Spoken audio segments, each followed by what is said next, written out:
இயேசு உங்களை நேசிக்கிறார். இந்த நாள் வேதாகம தியானத்திற்கு உங்களை அன்புடன் அழைக்கிறேன்.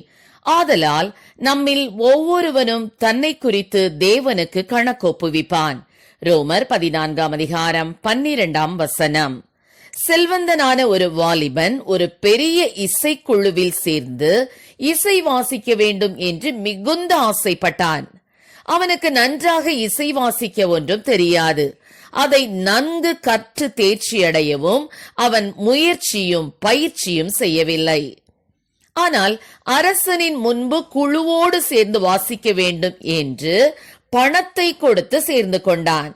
அதன்படி அந்த குழுவை நடத்துபவர் கைகளில் செய்யும் அசைவுகளின் விதத்தை பார்த்து ஏதோ வாசிப்பது போல கும்பலோடு கும்பலாக சேர்ந்து வாசித்து வந்தான். வாசிப்பது போல சில சமயங்களில் நடித்தும் வந்தான். இப்படி 2 வருடங்கள் ஓடிவிட்டது. அந்த குழுவிற்கு தலைவராக வேறு ஒருவர் நியமிக்கப்பட்டார். அவர் தன் குழுவில் இருக்கும் ஒவ்வொருவரும் தன் முன்பு தனித்தனியாக வாசிக்க வேண்டும். ஒவ்வொருவரும் எத்தகைய தாளந்து உள்ளவர்கள் என்று பார்க்க வேண்டும் என்று சொல்லி ஒவ்வொருவரையாக அழைத்து வாசிக்க சொன்னார். இந்த வாலிபனுக்கு பயம் ஏற்பட்டது. தனக்கு உடல்நிலை சரியில்லை என்று சாக்கு போக்கு சொல்ல ஆரம்பித்தான்.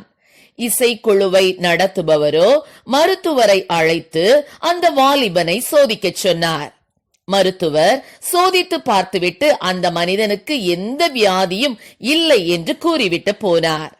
இசைக்குழுவை நடத்துபவர் அந்த மனிதனை வாசிக்க சொல்லி பணித்தார். அப்பொழுதுதான் அந்த வாலிபன் தான் ஒரு போலி, தனக்கு நேர்த்தியாக வாசிக்க தெரியாது என்று வெட்கத்தோடு ஒத்துக்கொண்டான். ஆம், என கருமையானவர்களே, நம்மில் சிலரும் ஆலயத்திற்கு ஒழுங்காக செல்லலாம், வேதத்தை வாசிக்கலாம், சபையில் நடக்கும் அத்தனை கூட்டங்களுக்கும் செல்லலாம். ஆனால் இருதயமும் மனமும் மாறாவிட்டால் அதனால் பிரயோஜனம் ஒன்றுமில்லை. வெளிப்புறமாக நாம் பரிசுத்தவான்கள், பரிசுத்தவாட்டிகள். ஆனால் இருதயத்திலோ பாவமும் அசுத்தமும் பொறாமையும் இச்சையும் பெருமையும் நிறைந்து காணப்பட்டால் நம்முடைய வெளிப்புற பரிசுத்தம் வீணானதாயிருக்கும். இந்த உலகத்தின் முன்பாக நாம் நம்மை பரிசுத்தமாக காட்டிக்கொள்ளலாம்.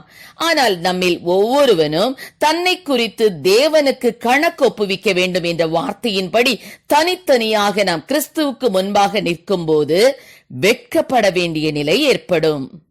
நாம் இந்த உலகத்தையும் மாம்சத்தையும் ஜெயிக்கும்படி அழைக்கப்பட்டவர்கள். ஒவ்வொரு நாளும் பரிசுத்தத்தில் முன்னேறி வரும்படி தேவனால் தெரிந்து கொள்ளப்பட்டவர்கள். சத்துரு நம்மை ஒரு நாளும் ஜெயிக்க முடியாது. ஆனால் நாம் நம் இருதயத்திலும் சிந்தையிலும் அவனுக்கு இடம் கொடுக்கும் போது நாம் அவனிடம் தோற்று போகிறோம்.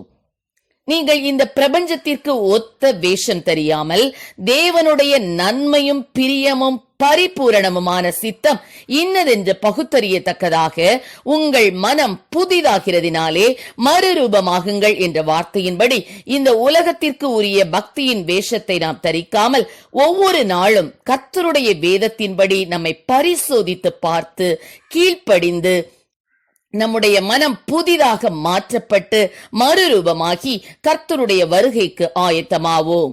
அதற்காகவே நாம் அழைக்கப்பட்டிருக்கிறோம்.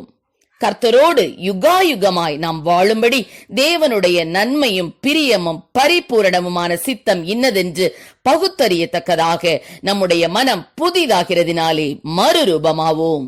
கர்த்தர் நம்மை ஆசீர்வதிப்பாராக. ஆமென். ஜெபம். எங்களை அதிகமாக நேசித்தவள் நடத்துகிறீங்களா அன்பே பரலோக பிதாவே, இந்த நாட்களில் கூட உடைய பிள்ளைகளாகி நாங்கள் ஒவ்வொருவரும் ஆண்டவரை உமக்கு முன்பாக ஆண்டவர் உண்மை முத்தமாய் நடந்து கொள்ளக்கூடிய கிருபைகளை கொடுப்பீராக ராஜா.